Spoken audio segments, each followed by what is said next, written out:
The stock market's at an all-time high. Brilliant. Brilliant. Tell that to the mother who has to resort to rationing food, because even cornflakes or maize meal has become unaffordable. Tell that to the guy choosing between rent and insulin. I'm sick of being gaslit by billionaires in suits while we're all drowning in debt. Welcome to News from Below, the only place where we don't treat the S&P 500 like a religious text. Have you seen the news? They're practically popping champagne on the trading floor while they tell us the economy's robust. Have you seen the news? They're practically popping champagne on the trading floor while they tell us the economy's robust. It's hilarious, isn't it? Experts in £5,000 suits telling you that you're prospering, while your debt's growing like a mutant fungus. They want you to think it's your fault. They say you're spending too much on avocado toast, or you didn't pivot to the gig economy fast enough. No, it isn't the toast. It's the fact that private equity firms are buying up every single family home in your zip code. Like a real-life game of Monopoly. Only in this version, the go-to-jail card's reserved for the poor. While billionaires flee to tax havens, we're being told the house is in great shape, while the roof's on fire because the insurance company's stock just hit a record high. It's a level of delusion that'd make a flat earther blush. Let's look at the machinery. To understand why they say the economy's great, you've got to understand who it's meant to serve. Here's a hint. It's not you. First, there's the Marxist lens of surplus value. It's a simple concept they don't teach in schools. You work, you produce $100 of value, your boss gives you 10 rands, and he keeps the 90.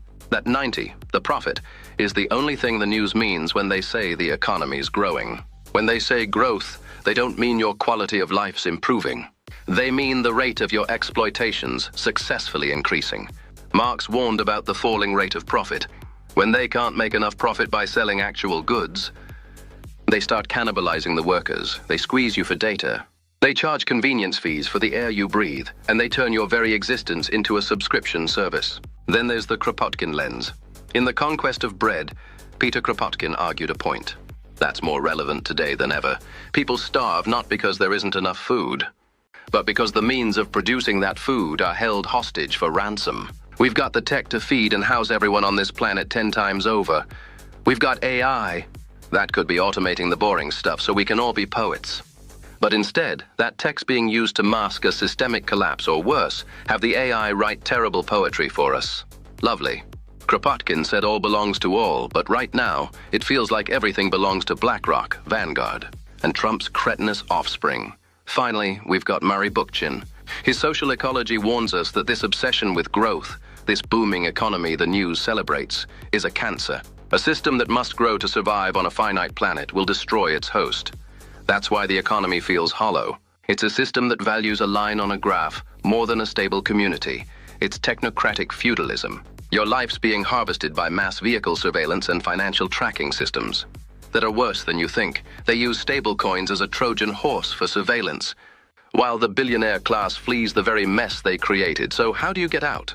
How do you stop being stuck in poverty when the game's rigged? It starts with mutual aid. This isn't charity. Charity's top-down. It's a billionaire giving you a crumb of what they stole for a tax write-off. Mutual aid's horizontal solidarity. It's the realization that the state and corporate systems aren't coming to save us. You've got to opt out of the technocracy. Use cash, use local currencies, encrypt your life before they turn your neighborhood into a digital prison.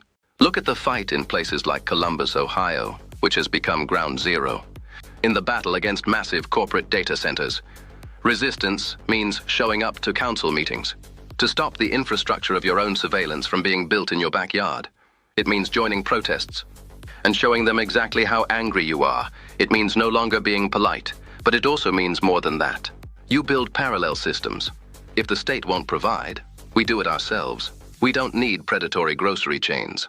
When we've got food sovereignty networks and community fridges where people give and take based on need, this is a direct implementation of Kropotkin's Conquest of Bread. We don't need megacorporations. When we've got tool libraries where neighbors share resources rather than everyone buying a plastic drill, where communities set up gardens, cooperatives who collect, produce, and distribute food, clothing, and anything else that may be needed, where people have feeding schemes and political education for all. This is Bookchin's decentralization in action. Where people have feeding schemes and political education for all, this is Bookchin's decentralization in action. Is for the people to force an end to the debacle from the ground up. The great economy requires you to be a lonely, desperate consumer.